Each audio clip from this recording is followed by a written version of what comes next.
So we didn't get to the working methods discussion that we desperately needed, but we will do that in coming months, definitely. So what took the time? Very substantive discussions first on Ukraine. So European Union and all the member states support the diplomatic efforts to achieve peace and the end of Russia's war. But it's clear that Russia is not preparing for peace. It is the opposite. They are preparing for more war. This week, Russia launched its second biggest air attack on Kiev since the war began. The strikes killed many civilians and damaged offices that belong to the European Union and British Council. Russian airstrikes also hit a US factory. So today ministers discussed ways to further increase pressure on Russia to really negotiate, to really come to the negotiation table and sit down and discuss with Ukraine. Sanctions have deprived Russia tens of billions of euros to fund its war, and sanctions work.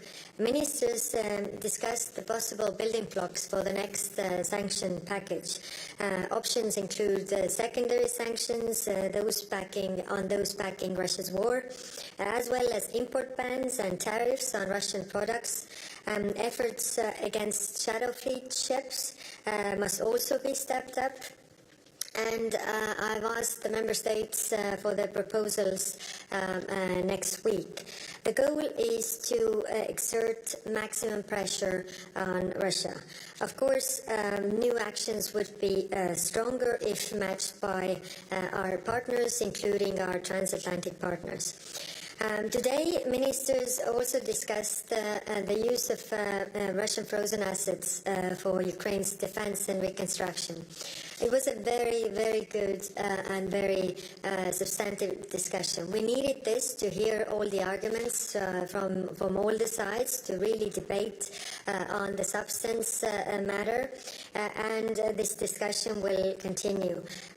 Ministers acknowledged the need to address Ukraine's financing gap and to hold Russia accountable for war damages. To achieve this, it is crucial to explore all available avenues while minimizing the potential risks.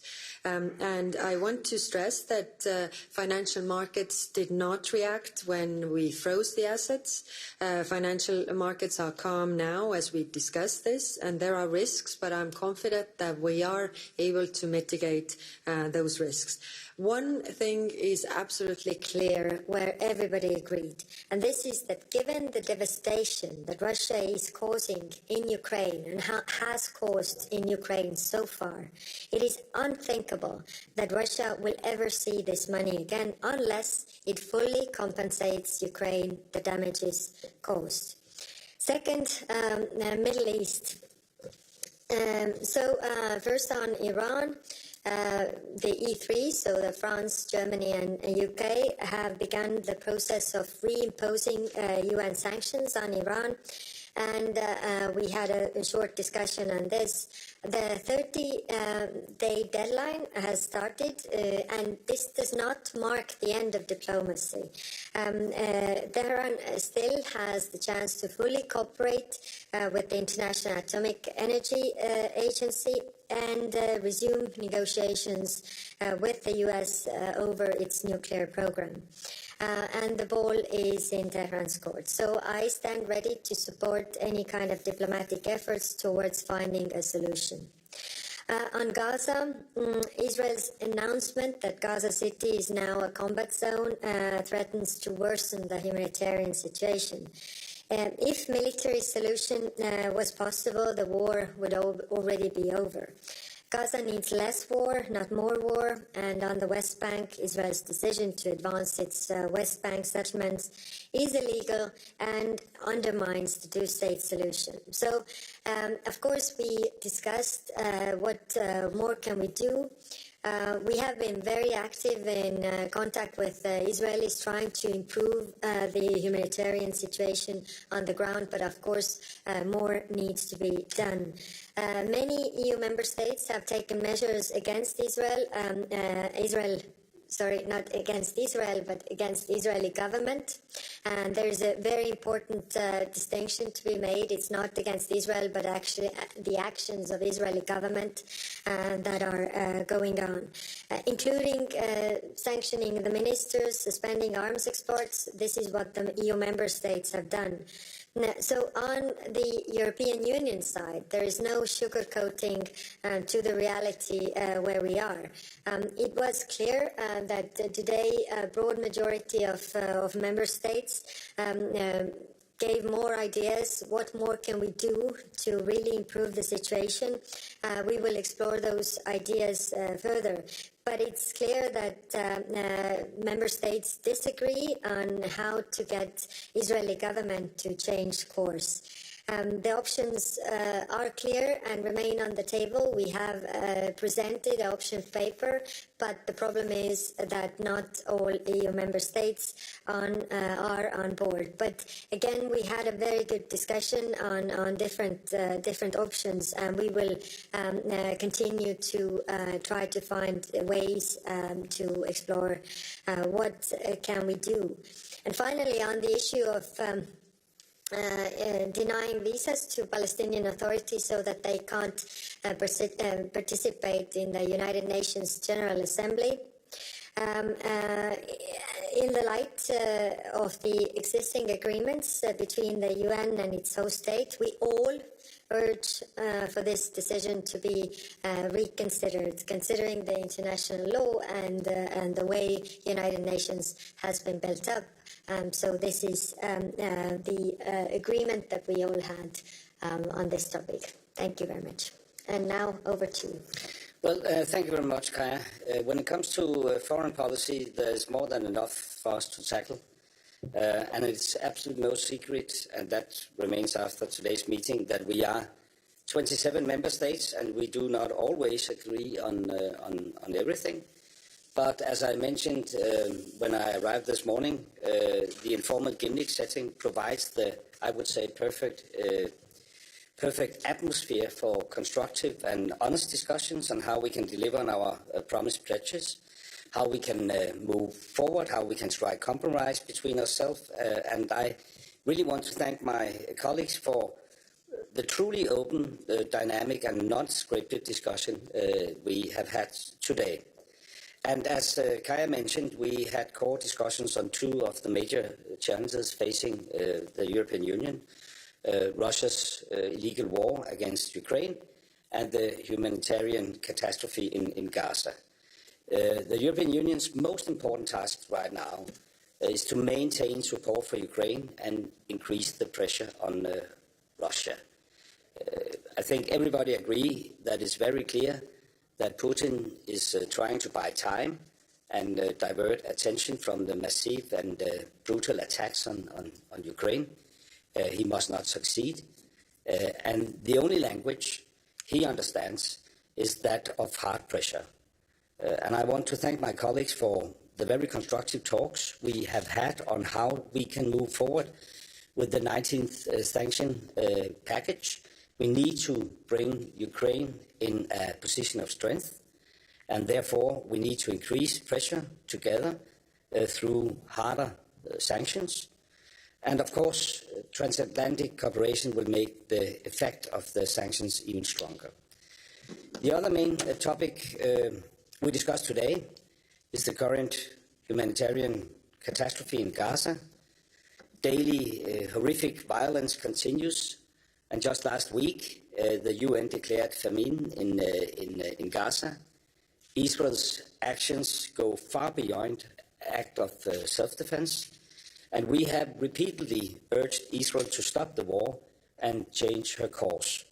I have today urged EU member states to increase the pressure on Israel to change course, and I think we all share the concern about the humanitarian situation, and we all want the war in Gaza to end and the hostages to be released.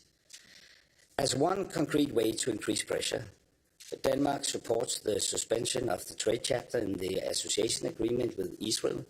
We will continue to work to secure the necessary support among the EU countries to do so. We must at the same time work hard to relieve the immense humanitarian suffering in Gaza. That's why we have called for Israel to reopen the medical corridor from Gaza to East Jerusalem and offered our support to treat patients from Gaza. Many of my colleagues echoed that approach. So we must increase our efforts. We must turn our words into action. I really appreciate the very open and frank discussions we have had today, and I, as I always do, look much forward to seeing all my colleagues again at our next Council meeting. And that, as I mentioned in the beginning, the strength of the EU is the fact that we are able to find common ground. And now, maybe more than ever, it is crucial to stand united and speak with one voice in a world of division, and perhaps even more important, to change these words into action. Thank you. Thank you. We open the floor to the questions. Please specify the principal to whom you address your questions. And we start second row. Andrea, a mic for the lady. Thank you. Thank you very much. This is Andrea Palashana from Bloomberg. Hi, Rep. I want to ask you, yesterday morning you mentioned that in terms of sanctions against Russia, what would hurt the most would be more sanctions against oil and gas, and as well as secondary sanctions. After a day of discussions, do you feel like we're any closer to achieving some of those measures in the next package? Thank you. The work is ongoing. There were a lot of other ideas also put on the table. For example, financing, institutions, and also the way, our UK colleagues were mentioning also the things that they have done, and we can look into those possibilities. Crypto is one thing, although I don't know how it is doable in practice, but anyway, we are really exploring all the options and preparing. So next week we agreed that the ministers will propose concrete matters also for next week, so that we can move with this. But I think, Lars, you can echo that we had a very good discussion on really what more could be there. Of course, in the end, the question is where we find agreement with everybody. I definitely can echo that, and I think the most important takeaway is actually that we share the analysis that Putin is buying, time. So we need to step up. We need to introduce more sanctions to put pressure on him and to give Ukraine a position of strength. And then we have to work out the details, but I think the general atmosphere in the room was that we should move on and we should do it as fast as possible. Thank you. Next question, move over there. Yes. Thank you. Andrew Gray from Reuters. Two quick questions. On the Middle East, is it not the case that you're moving further apart on Gaza? We now have more countries, including Denmark, specifically calling for the suspension of the free trade part of the association agreement. So in a sense, it's not just, as you said this morning, High Representative, that you're divided. Actually, the divisions are growing and the differences are growing. You're growing further apart. And on frozen assets, the Belgian Foreign Minister was very clear this morning.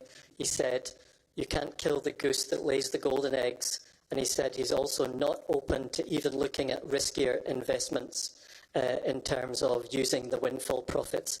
So isn't it the case that this is really a non-starter for now? Thank you. Thank you. If the majority is growing, then the division is not getting bigger, but it's actually getting smaller because the majority is growing. So it depends how you look at it. But it is true that we still don't have an agreement on those measures. Like I said, there's no sugarcoating in the way it is. Today we had a very frank discussion on, really asking those countries who are not in favor of one or the other measure, okay, but what could be there then? What could be then the measure if we all agree, the diagnosis that the situation is grave? Then the question for us is, what do we do about this? And there we have a growing majority on different topics, but we don't have yet the necessary votes together. On the frozen assets, like I said, we had a very frank and open discussion. And So I wanted to frame the discussion so that it's not a yes or no issue. Because we have to think ahead to also have an exit strategy. We can't possibly imagine, and by the way, there is a European Council conclusion that those assets remain frozen until Russia has paid for its damages. So we can't possibly imagine that those assets are given back unless they pay for the damages. We don't see them paying for the damages. So we need to have an exit strategy so that how do we go about this? And like I said, there are risks, of course, what also Belgium was raising and many others as well. So let's work on the mitigation of those risks, how we can put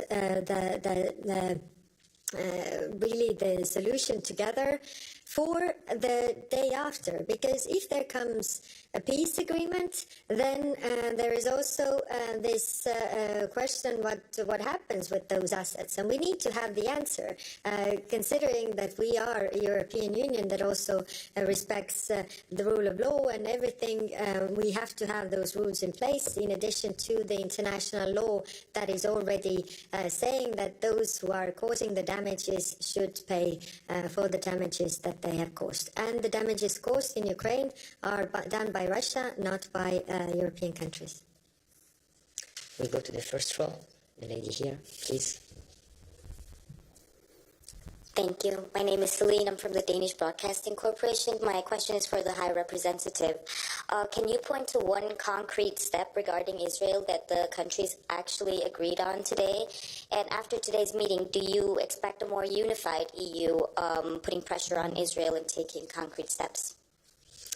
Thank you. First, we had an informal council, so that means that we actually don't adopt decisions here, but we really have the political debates, where is the room.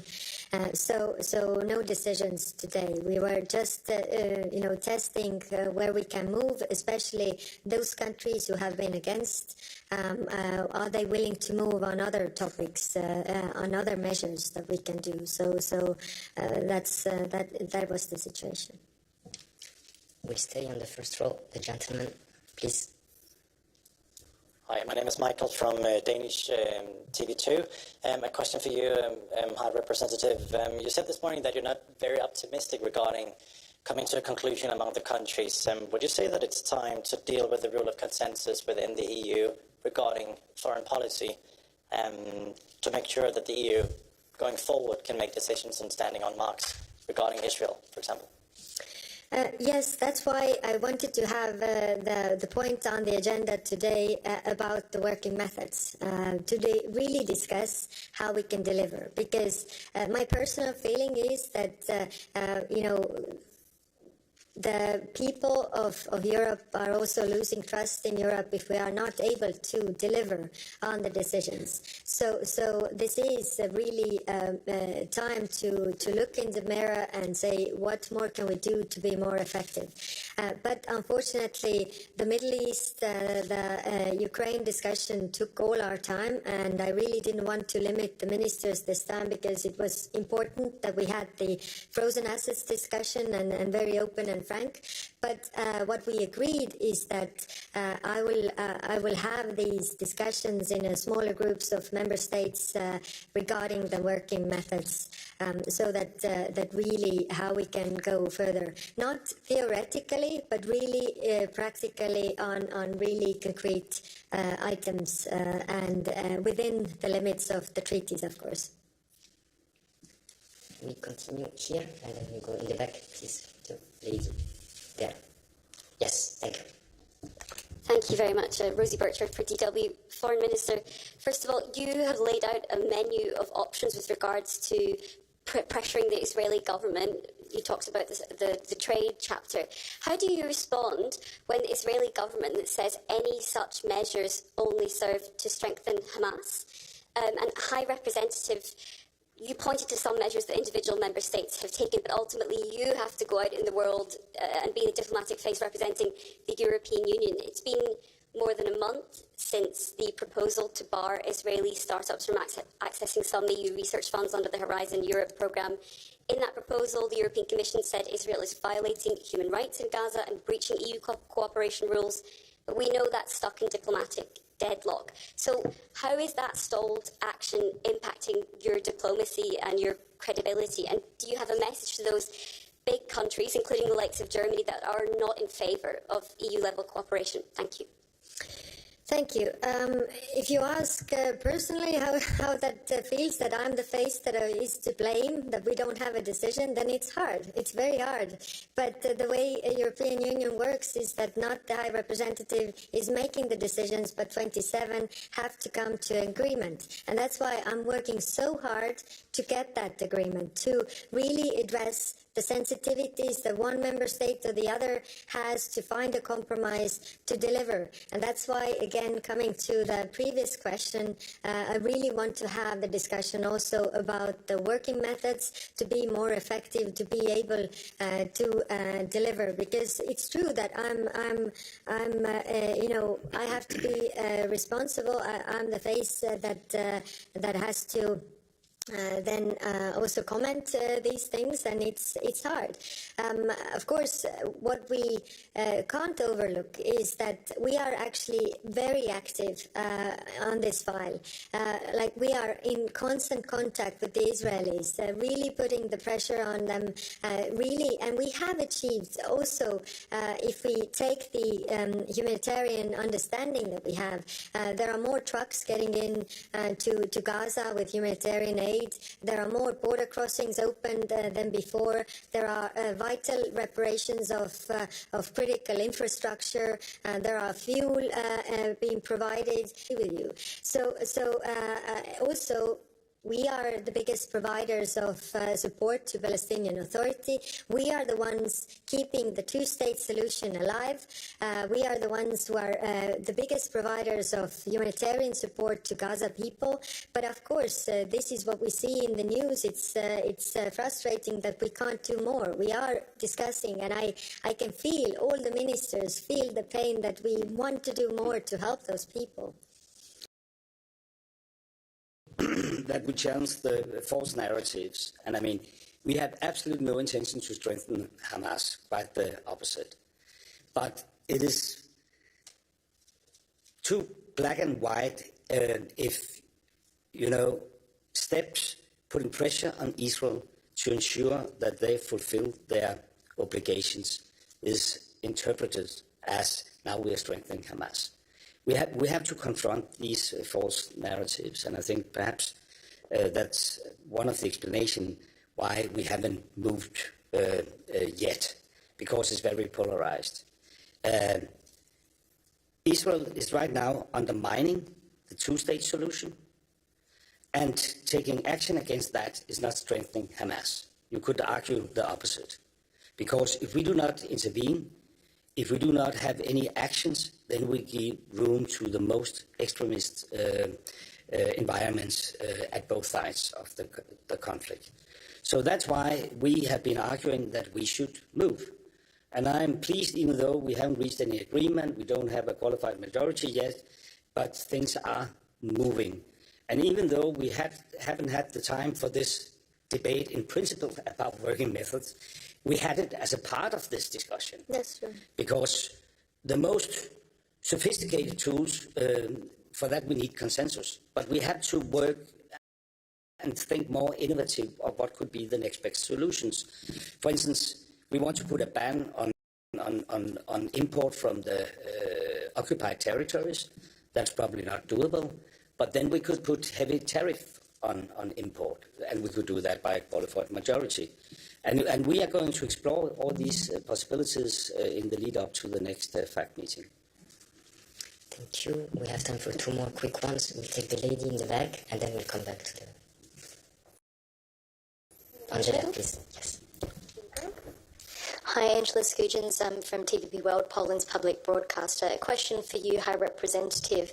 You mentioned that all member states support diplomatic efforts to achieve peace in Ukraine, but this morning before the meeting kicked off, Hungary's foreign Minister wrote on X. He described that the talks would be a pro-war tsunami for Ukraine and that it would revolve around Ukraine's EU accession bid and military support. I'm curious, did he change his tune? What was the flavour in the room from the Hungarian Foreign Minister? And another question on frozen Russian assets. You said that it was discussed today. What did the discussion resemble regarding burden sharing and the legal repercussions? Is this a viable option? Is that the feeling that you're getting from the member states as a substantive option? Thank you very much. Thank you. Of course, we don't comment on what one or the other member state said in the room, but we had good, constructive discussions, also very open and very critical at the time. So not following what one or the other member states are saying in their doorstep comments, so don't really know. But I can say in the room we had very open and frank discussions. On the frozen assets, yes, one of the questions was about the burden sharing of risk. And there the member states were voicing that, of course, we are in solidarity with Belgium. So they are not left alone with the risks. So let's work on mitigation of those risks. We move there to Thomas, please. Thanks a lot for the question. Thomas Kutschka with Frankfurter Allgemeine Zeitung. My question is to you, HRVP. It's actually two follow-ups to what you said on the frozen assets. When you say it's unthinkable that Russia ever sees these immobilized assets again if they do not compensate for the damage done during the war, could you please explain the thinking behind it? Because it's very well possible that in peace negotiations, Ukraine renounces any reparations if it gets in return more control over their territory. So it's clearly a chip in the negotiations. So why would you exclude beforehand that any such deal could be done? That's the first question. The second question, is this debate really about what you say exit strategy or the end game? So what happens in peace negotiations with Russia? Because a number of foreign ministers this morning explicitly said they wanted to use the money to fund Ukraine next year. And they pointed to the extensive financing needs and gaps. So are we not talking about something that is to happen before any talks with Putin might take place? Thank you.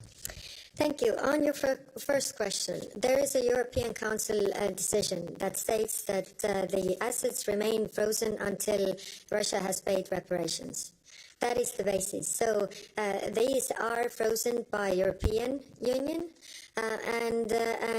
So, of course, unless this European point, so this is a decision by all 27 member states. And that is the basis for our discussions, really. And now to our other question.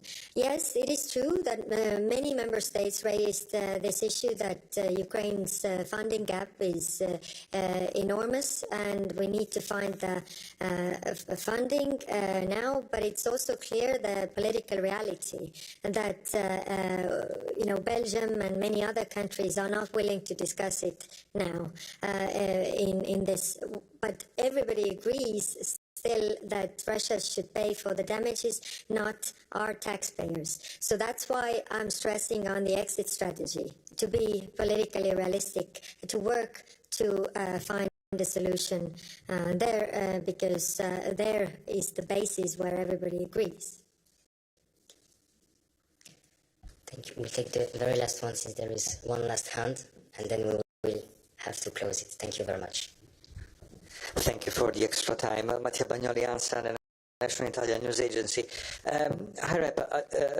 One question for you, one question for the Minister on the same topic of the working methods. I don't want you to preempt the discussion, but what would you like to get out of your colleagues? And bear in mind that you were a Prime Minister, so you very well know what it means for a country to renounce its sovereign decisions on very delicate issues like the foreign and security policy. And you, if it comes to the point, very unlikely, where there is a vote, would Denmark be ready to renounce and vote against the veto, basically the veto power that everyone has in the Council? Because let's face it, to revoke unanimity, you need unanimity.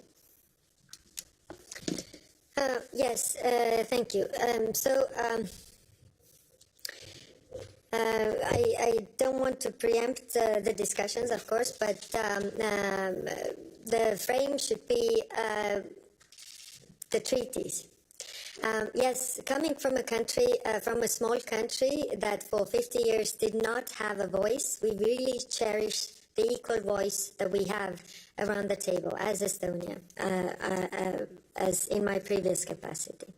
Now, also, majority of member states have been very constructive because, to try to find compromises in the spirit of compromise. Okay, I have a problem with this issue, and then others will propose, okay, but maybe, your problems can be mitigated by this solution.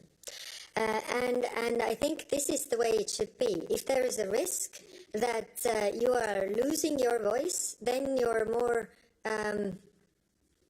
also prone to compromise, and because you want your voice to be taken into account. So, of course, it's a very complicated issue, but I think it's an issue of credibility of European Union. We are in this pivotal moment where our citizens are losing maybe trust in European Union because we can't deliver. So it is a broader issue. It's just not a question of one decision or the other. It's a broader issue whether European Union as such is able to deliver, whether we are relevant also on the global sphere. Well, I agree. I have served as Prime Minister myself, and I think we must record that this is, and not much is, black and white. I mean, but we need to discuss how we can be more efficient. And for instance, and that's why we have participated in this QMV friendship group chaired by Germany, because you could argue, for instance, that we need consensus in order to take a very principled position and introduce new tools, sanctions, for instance. But should we then stick to consensus when we develop that instrument? Could you argue that if we should prolong sanctions, do we then need unanimity at each position? I mean, so there are nuances, and therefore, without predicting what will be the outcome of this, we as a country are eager to participate in this, because it goes without saying that right now it is the slowest ship in the convoy who defined the speed, and we should avoid a situation where, and we have seen that, where in some occasion one country is the barrier for Europe to respond, and thereby we do not flex the muscles in the way we could, and that is undermining our predictability around the globe, and I think it also creates problems within our own societies. So that's why I really much welcome the High Rep's idea of this debate, as I welcome the debate about the frozen asset. I mean, we haven't had such a substantive discussions about this, which also shows that this is not black and white. I mean, until now it has been, should we confiscate or should we not confiscate? I mean, and there are nuances.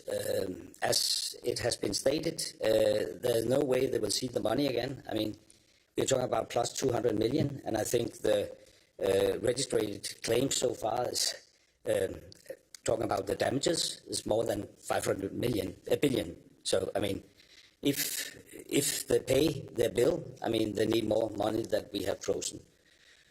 But could we give these frozen assets more leverage? That's the discussion, and I really appreciate that we have had such an honest debate today, even though, and it goes without saying, because for an informal meeting, we haven't drawn any concrete conclusions yet. Thank you, Minister. This brings this press conference to an end. Have a nice evening and safe flight to Brussels. Thank you very much. Thank you.